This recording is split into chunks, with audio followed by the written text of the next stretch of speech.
What's up, everybody? Welcome to another edition of The Spread, Nesson.com's football picks podcast. I'm Ricky Doyle, joined as always by Andre Khatchaturian.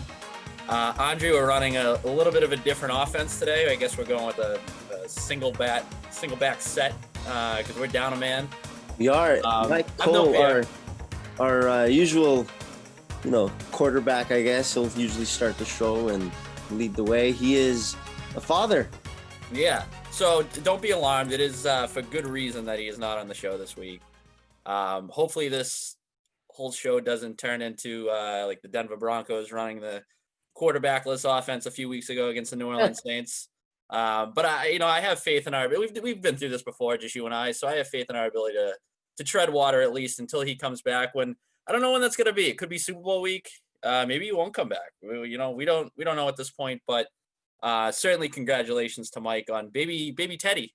Teddy, Theodore Cole. And Ricky, we should also add that, we've always been around for Mike's special life events. They always seem to happen in the fall. We celebrated his bachelor party when he was gone. We celebrated his wedding when he was gone. It was just you and me running the show. Yep. And then what else? It had to have been one more. We do the annual birthday bash. We like to. That's right. We bring out baked goods, assorted baked goods, and whatnot. And then now his baby. So all of Mike's big life events happen in the fall. This is consider this the baby shower edition. This is the baby shower edition of the Spread. Little Jack and Jill. So we'll power through. We got 6 games we're gonna get to this week. Usually we do our 3 biggest games of the week, locks and upsets, but. Obviously, we're in playoff mode now. We got a super wild card weekend, 6 games, 3 on Saturday, 3 on Sunday. So we'll breeze through all 6, probably spend a little less time than usual on each game, which is probably a good thing for all the folks at home. You don't have to listen to us as much as usual. But I don't know. Any takeaways from the regular season that you want to get to first? I guess we should get to the records. First and foremost, see how we did. Sure. Yeah, I'll go through the records real quick. Ricky, last week you finished 8-7-1. I went 7-8-1, and Mike was 6-9-1, which means the final regular season standings. Ricky, you are the champion. You win by 7 games, 124, 123, and 7. That you might actually have a couple more pushes, but you finished above 500. That was pretty remarkable based on how all of us started this season, which was. We were not good this season. And that saying what's the takeaway from the season? I wonder how different the season would have been with fans. Like you have teams like Seattle and New Orleans usually who thrive in those home settings, and especially now we head to the playoffs. Both of those teams have home playoff games. I wonder how it's going to impact them. Seattle and New Orleans, both of those teams, that big home field advantage. And even guys like Cam Newton said they would have performed differently if they had a crowd. So, but other than that, it felt normal. Every Sunday felt normal. You toss on Red Zone, you got the games on. It was the most normal from the other 4 sports in terms of them coming back, for me at least. Yeah, no, I tend to agree with that, and I'm glad you brought that up about the home field advantage, because obviously it is going to be interesting to see if there's if there's more of an impact there with it, now that we're into the playoffs, and generally home field advantage, means a little bit more, you would think. But this is something to keep in mind. This is courtesy of CBS Sports. Since the start of the 2017 season, home teams are actually just 1-11 against the spread during the opening round of the playoffs, and 4-8 straight up, which is pretty remarkable. Yeah. Considering that every single one of those home teams was favored as well. So if you're thinking about just blindly laying the points on the home teams this weekend, we'll get into it matchup by matchup, but you want to think twice. I don't know. Right. Just to add a little angst to your picks before going into this. But we will start off Saturday because that makes sense chronologically, obviously. And we will start off with the 105 game featuring the Colts traveling to Orchard Park to face the Bills. The Bills just steamrolling everyone right now. That was a pretty shocking result against Miami. I thought Miami would put up a little bit more of a fight in that season finale, get a havoc game. Did not. Bills rolling offensively. enter this game 6.5-point favorites. The total set at 52. Which way you leaning in this one, Andre? I was actually just really surprised right now to see that the Buffalo Bills had the best record in the NFL against the spread this season, which is surprising because we all knew they were a good team coming into the season, and they basically outperformed those good team predictions. They're one of the best teams in the league, especially as of late. Um, they really demolished everybody over the last 5 weeks or so. And the average margin of victory over the last 6 weeks actually is 19.8 points. And their losses against the Titans were, pretty solid team. The Chiefs were the best team in the NFL, and that Hail Mary game, which you can call it a fluke at this point, with Arizona not even making the playoffs. And since that Hail Mary game, they beat Pittsburgh and Miami, and they crushed Miami last week by 30 points. And even their games against crappy teams, they were blowout road wins at San Francisco, at Denver, and at New England. And those aren't easy outs. Those are three pretty good non-playoff teams. They're not Jacksonville, So I really like the Bills in this one. The Buffalo doesn't rely on the run game. They're a passing team, and the Colts pass defense hasn't been that great. They're 19th in yards per pass attempt allowed. Yards allowed per pass attempt, 19th. So I think the Bills are going to exploit that. You look at the Colts' biggest strength offensively, it has to be Jonathan Taylor. Jonathan Taylor lately, 7 touchdowns in the last 5 weeks, averaging nearly 7 yards per carry. He's doing great, but those all against some really bad teams: Houston twice, Vegas, and Jacksonville. So Buffalo's rush defense isn't that great, but I don't think Indy's rush attack is enough to do anything against Buffalo. Especially, I think Buffalo's going to open up a big lead at home. They're going to have fans too. It's going to be great for the Bills. Yeah, what's Bills Mafia in the building? Roughly 7,000 of them will be there. Which 7,000 members of the Bills Mafia is better than none. No, but I'm with you. I think, and the first thing I thought of when you're talking about the Bills' strength of schedule is the Colts' lack of strength of schedule, I guess. And you sort of alluded to that. The Colts, since week 6, they've played 11 games in which they've gone 8-3. So, I mean, they've taken care of business, but just 3 of those games have come against defenses not ranked in the bottom 6 in terms of defensive DVOA. Those 3 games, they lost to the Ravens 24-10. They beat the Packers, which is a good win, in overtime. And then week 16, that loss to the Steelers, which almost prevented them from making the playoffs. I mean, that was a telling game to me. I mean, it felt like that sort of showed that this team might be missing a little something, whether it's intestinal fortitude or just the ability to rise to the moment. I don't know, but sure, Indy's beating up on these bad teams. You mentioned the Bengals, Lions, the Titans, who've had a bad defense twice.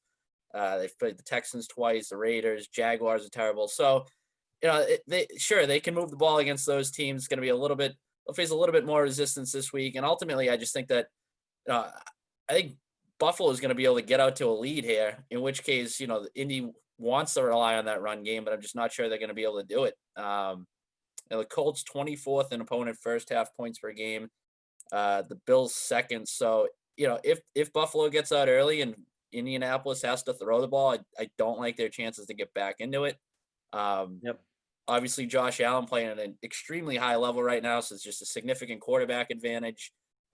John Brown's return obviously boosts that offense. We'll see what happens if Cole Beasley plays, but Isaiah McKenzie was a nice little find in that Week 17 win. Buffalo's defense gotten healthier. The linebacking core was a little banged up a few weeks ago, but Tremaine Edmonds is back. Matt Milano's back. So I just think this Bills team, maybe at some point they run into they're going to have to show what they're made of against the Chiefs probably at some point or whatever. But I think they roll for another week here. Honestly, I don't know if this game's going to be particularly close. I don't mind laying at least a touchdown on this one. I agree with you. Especially you get that Phillip Rivers factor as well. Career 5-6 in the playoffs, 14 touchdowns, 10 interceptions with an 84 passer rating. So, he is what he is at this point, Yeah. All right, well, we'll move it right along here. We'll go to we'll flip over to the NFC with a matchup that I feel like we've talked about, uh, 7 times in the last 8 weeks. It certainly feels like, at least. The Rams traveling to Seattle to face the Seahawks. Seahawks 4.5 point favorites. Total set at 43. This is a tough one to peg, obviously, given the quarterback uncertainty for the Rams, which what a letdown that week 17 game was, when you have John Wolford on one side and a CFL quarterback on the other. Like, Struveler. yeah, it's just, that could have been it could have been such a cooler game than it was. Instead, it was a slop fest that goes in the Rams' favor. But whatever. The Rams, they got in. Now they face a Seattle team which has had its ebbs and flows this season.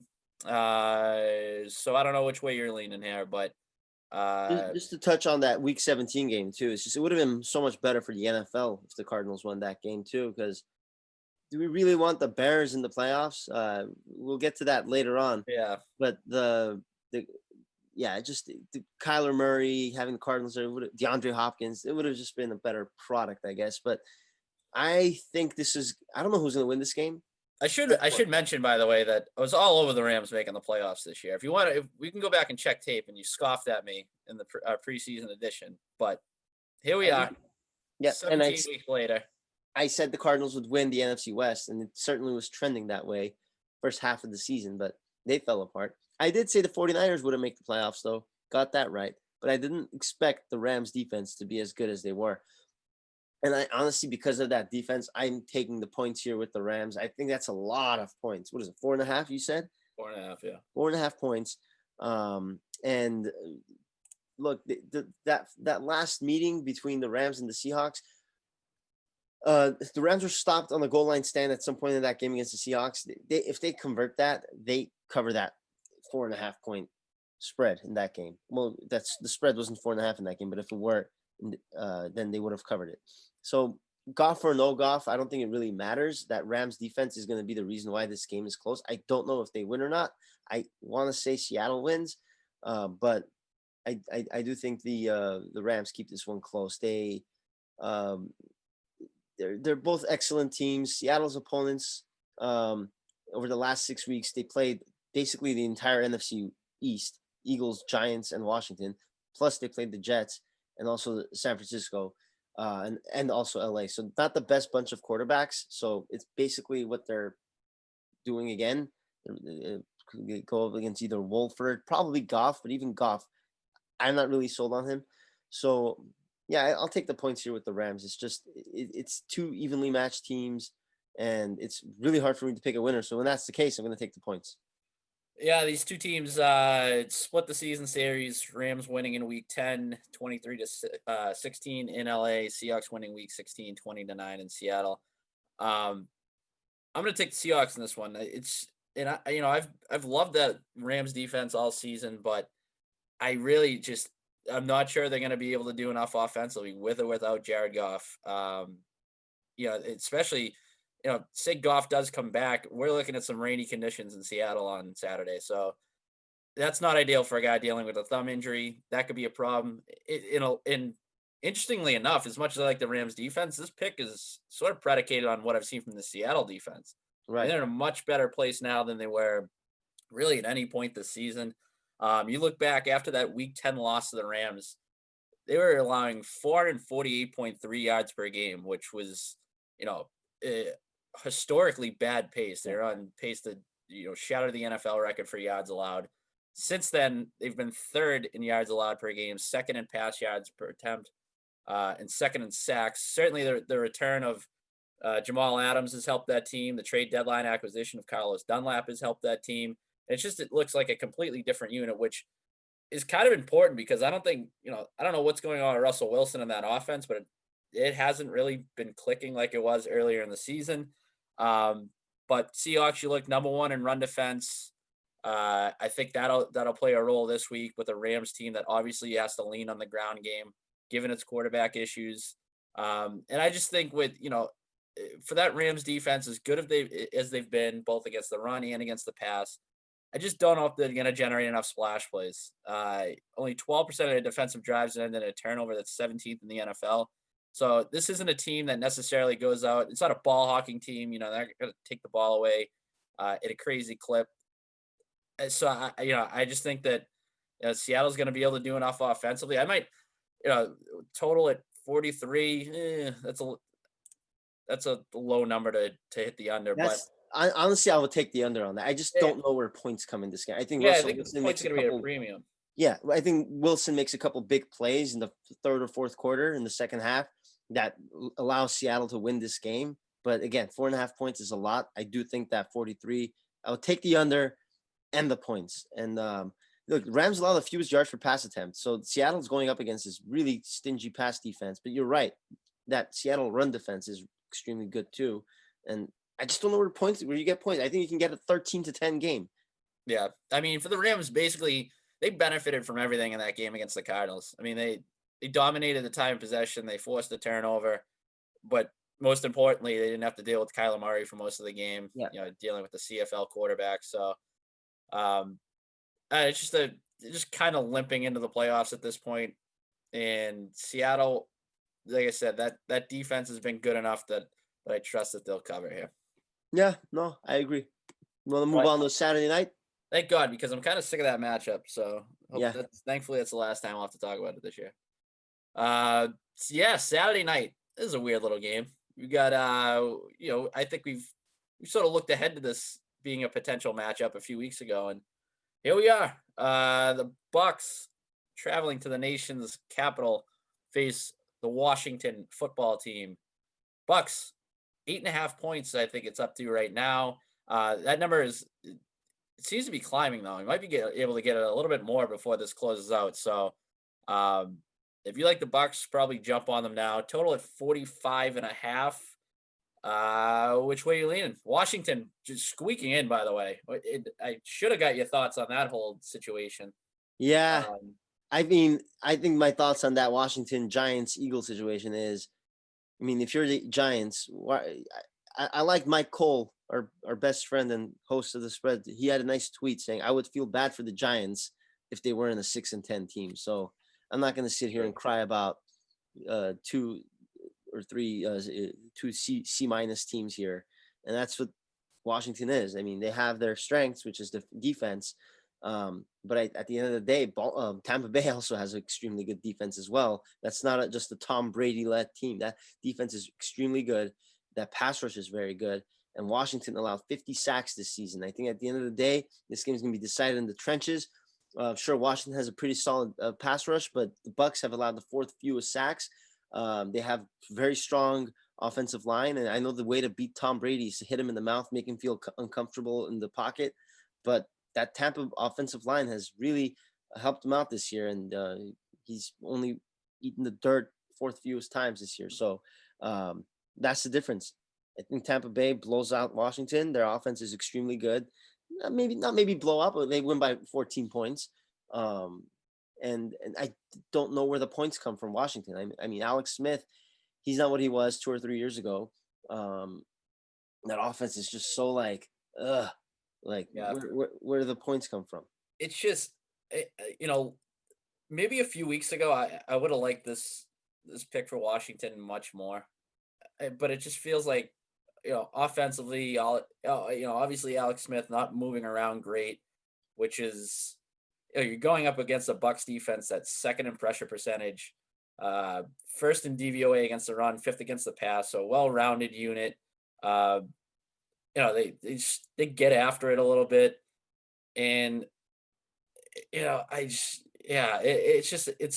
hard for me to imagine Washington putting a real dent in the scoreboard. Yeah, I want to make a bold prediction. Sure. But you go ahead, make your pick first. Sorry, I jumped. No, I mean, I'm with you. I'm going to take the Bucks. I do think this has serious blowout potential. The one thing that does scare me though is Washington is exactly the type of team that typically gives Tom Brady-led offenses problems. I mean, you look at their ability to rush the passer. They create pressure at the 4th highest rate in the NFL, despite blitzing at the 13th highest rate. Yeah. So they don't necessarily have to send extra bodies to create that pressure. We've seen that sort of mess with Tom Brady before. Um, can't overlook the fact that this is in prime time, and that's been a problem for the Bucs this year. 1-3 straight up, 0-4 against the spread in prime time. Yeah, I know there was a lot made of that going into their most recent primetime game where they tried to tweak their schedule a little bit. So I don't know. They've come out a little bit flat in certain games, in certain big games. To their credit, they've taken care of business against some bad competition down the stretch. Tampa's 4 wins to close out the year after their Week 13 bye against Minnesota, 2 games versus the Falcons, 1 against the Lions.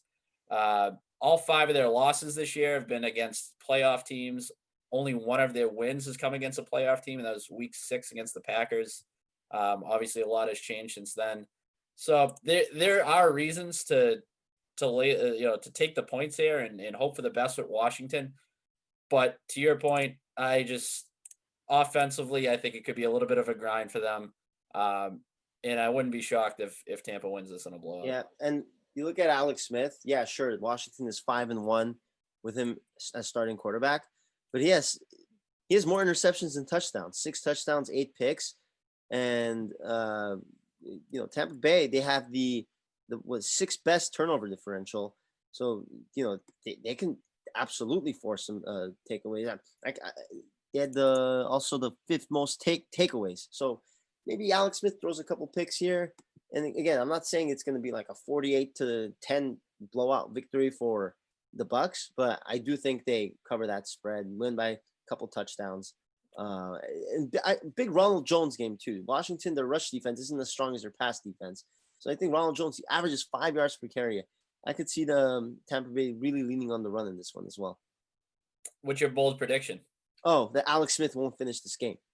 Oh, I think it's a very morbid prediction, but I mean, the guy, again, he's been getting a lot of credit. 5-1. Yeah, that's the defense against some really trash competition coming through. And what was I going to say? Yeah, that offensive line is not going to do Alex Smith any favors. Washington's allowed 50 sacks this year. Tampa pass rush. That's going to be the difference in this one. All right, well, let's slap a bow on Saturday, move over to Sunday, where we have another 3 games. We'll start off with the 105 contest in Nashville. The Baltimore Ravens traveling to face the Titans, also laying 3.5 points. Total set at 55. Vegas expecting a shootout for this one.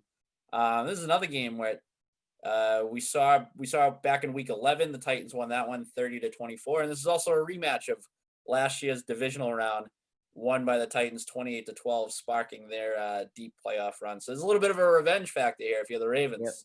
You think that plays a role? And which way are you leaning? I love that this is a close game. It's 2 evenly matched teams, and the home team is getting points. I'm going to take the points here again with Tennessee. It's really because of I'm looking at it this way. Let's break it down. Quarterback situation. Ryan Tannehill versus Lamar Jackson. I think Tannehill's a better passer. And also in terms of the ground game, Ryan Tannehill has 5 rushing touchdowns in the last 3 games. 5 of Tennessee's last 11 touchdowns have been Ryan Tannehill rushing touchdowns. He finished the season with the same amount of rushing touchdowns as Lamar Jackson did. So maybe even on the ground game, Ryan Tannehill keeping it close with Lamar Jackson. And then in terms of running backs, you got to take Derrick Henry over J.K. Dobbins, I guess. Wide receiver threats. I like Tennessee's guys. So offensively, I really like Tennessee. And the red zone offense, number 2 in the league, clicking at a 75% rate. If Lamar Jackson makes any mistakes in this game and turns the ball over, which he probably will against the number 1 turnover differential in the NFL, which was Tennessee, then you're going to give Tennessee this short field and they're going to convert in the red zone. And I also like the fact that they're at home and getting points. Sure, Tennessee's defense isn't ideal. They're going to allow some points in this game, but I think Lamar Jackson makes some mistakes. Tennessee gets some good field position and they keep this close and they even win at home. I love Ryan Tannehill. Ryan Tannehill's a great quarterback. Like, you look at that throw that he made against Houston in the was it overtime? Late in the game against Houston. He just launched the ball and they made an unbelievable catch. I love Tannehill and what he brings to the table, especially in the last couple of seasons. Miami could have used him in Week 17. I love Tannehill. I love Derrick Henry. I love that Tennessee offense. I hate that defense. That defense sucks. That defense is brutal, and so I can good faith uh, take them in this game and hope for the best. So you look at this is interesting. From ESPN, of the 184 teams that have reached the NFL playoffs since 2006, this year's Titans team ranks 183rd in defensive efficiency. Only the 2013 Chargers were worse. Really, by any metric, they've been awful. 29th in defensive DVOA. Only the Texans, Jaguars, and Lions are worse. They don't create any pressure. 31st in pressure percentage. Tied for the most plays allowed per drive. Third most yards allowed per drive. Third worst red zone defense. So once they get in there, they seem to be worn down. It's not. They don't have the ability to bend without breaking. In on the Baltimore side, I think we might have forgot how good they are. Like they went through that rough patch earlier in the year. Whatever. You sort of everybody started to doubt them, but really since that Monday night win over Cleveland, which just like felt like a season changing win.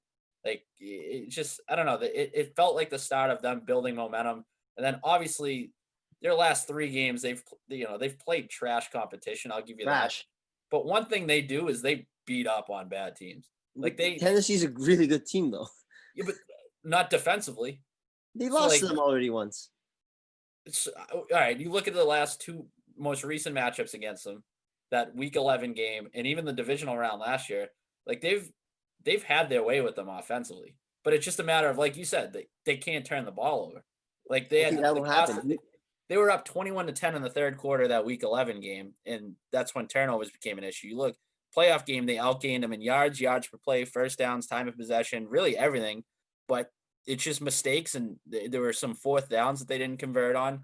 So I don't know. I guess I could chalk that up to a little bit of variance, and hope that Baltimore turns things around in this particular matchup. But I don't know. I just think that's Baltimore defensively. They've gotten healthier. They are number 1 in explosive pass rate again, so will make life a little bit difficult on Ryan Tannehill.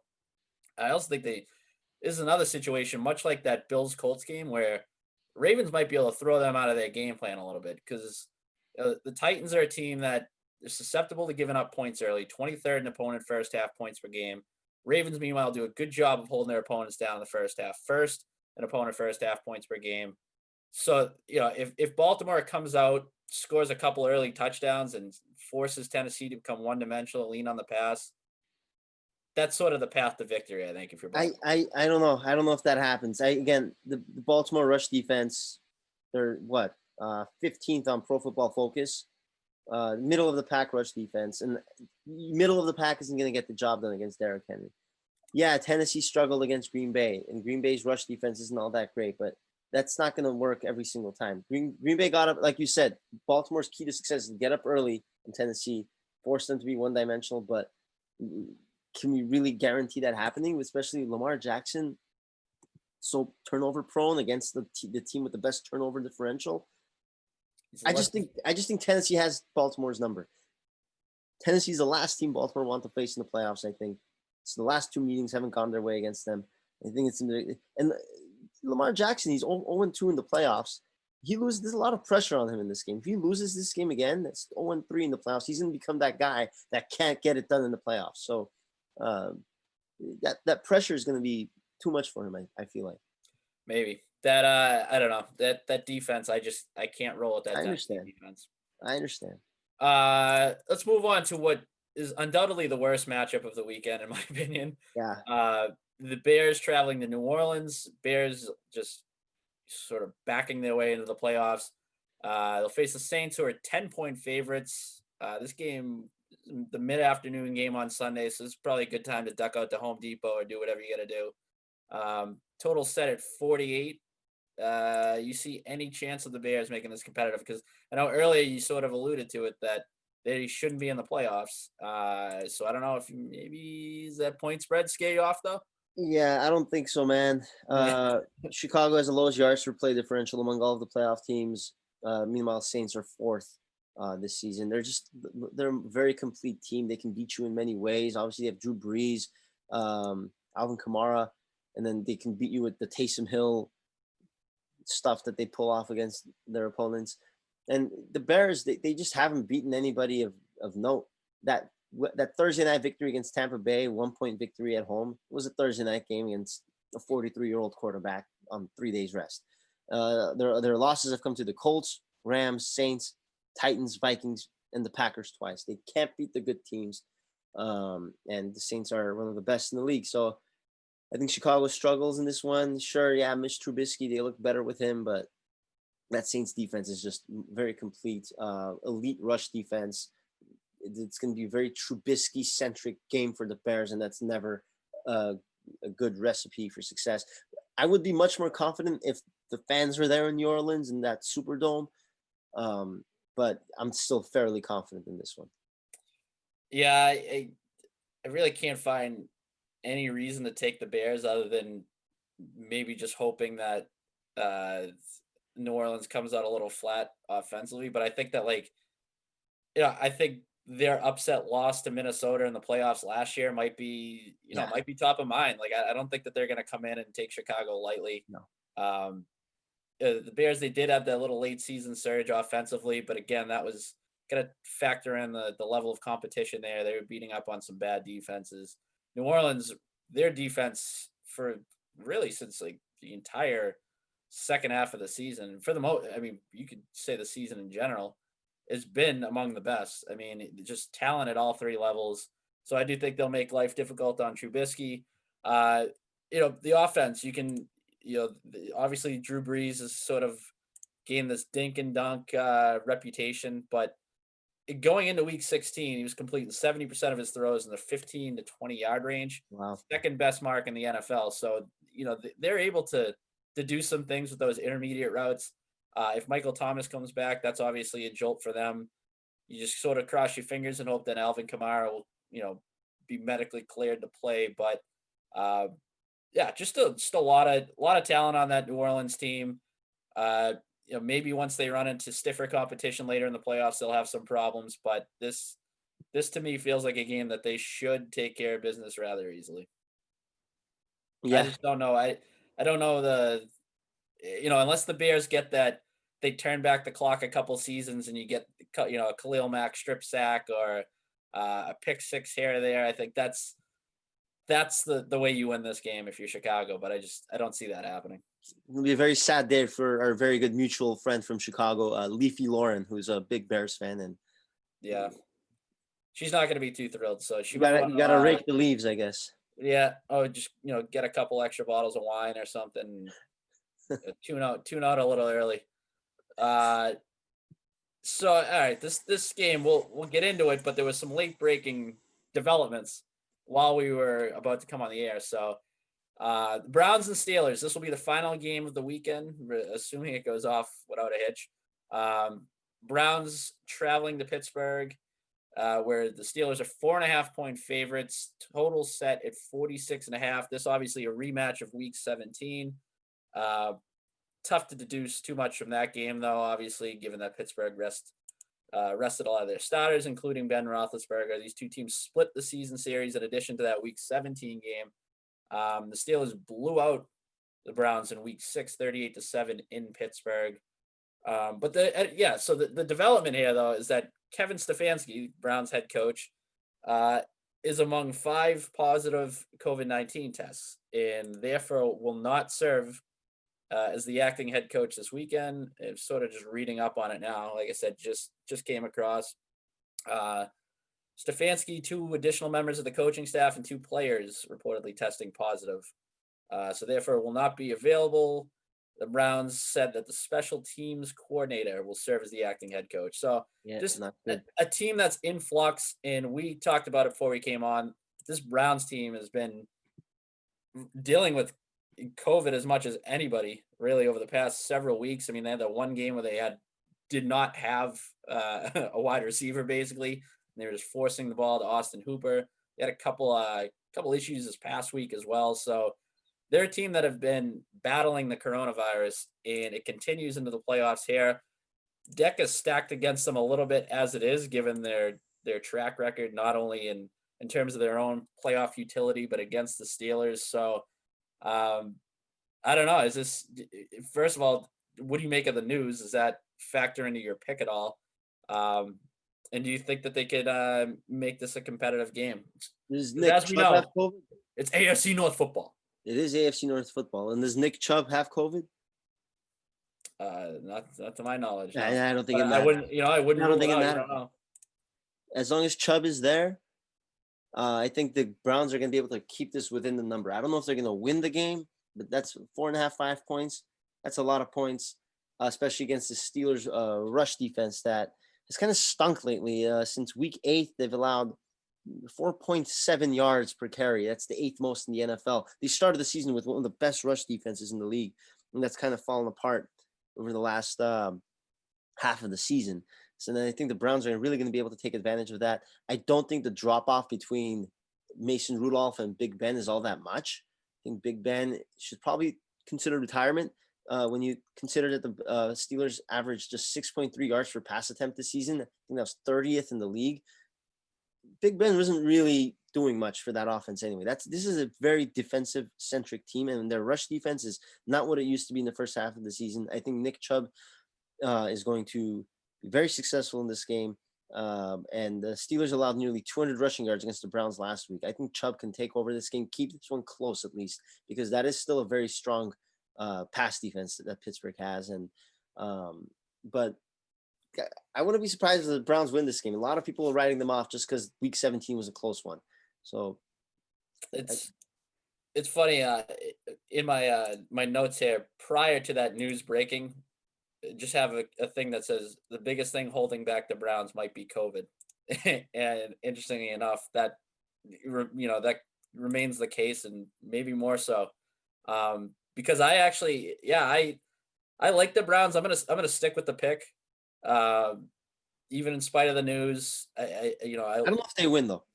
No, I would consider. I don't know what the money line is, but I would consider it because I just think that what we've seen from Pittsburgh over this down the stretch here, in which they've lost 4 or 5, it speaks volumes about that offense. I mean, they're too reliant on Ben Roethlisberger right now,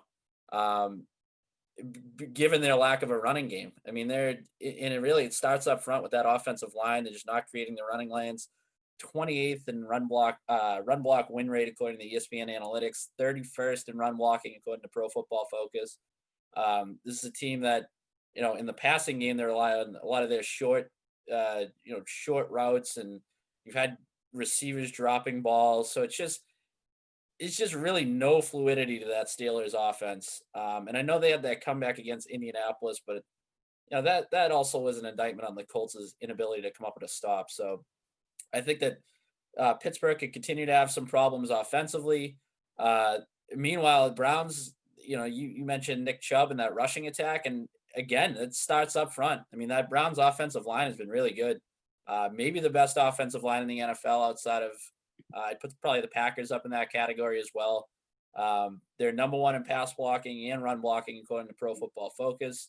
Steelers, meanwhile, 20th in run stop win rate. So, maybe the Browns just line it up and jam it down their throat for 60 minutes.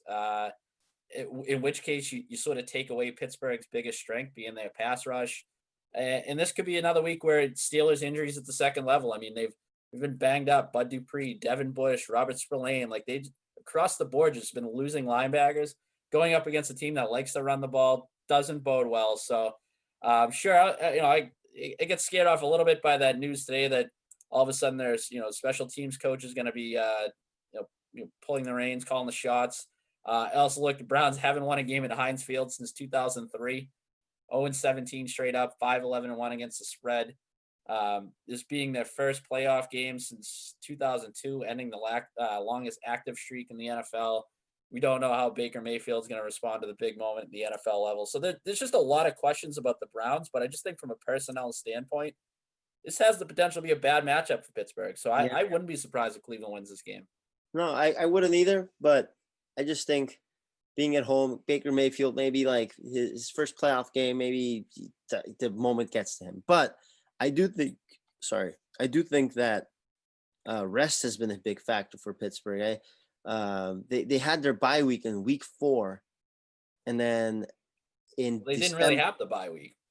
I mean, yeah, their own COVID issues were through their schedule all out of whack. yeah, and in December they had I want to say 5 games in between December 2nd and 4 games between December 2nd and December 21. It was just like 4 games over a 20-day span, and 3 games in an 11-day span.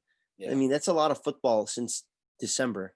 They played 6 games since December 2nd.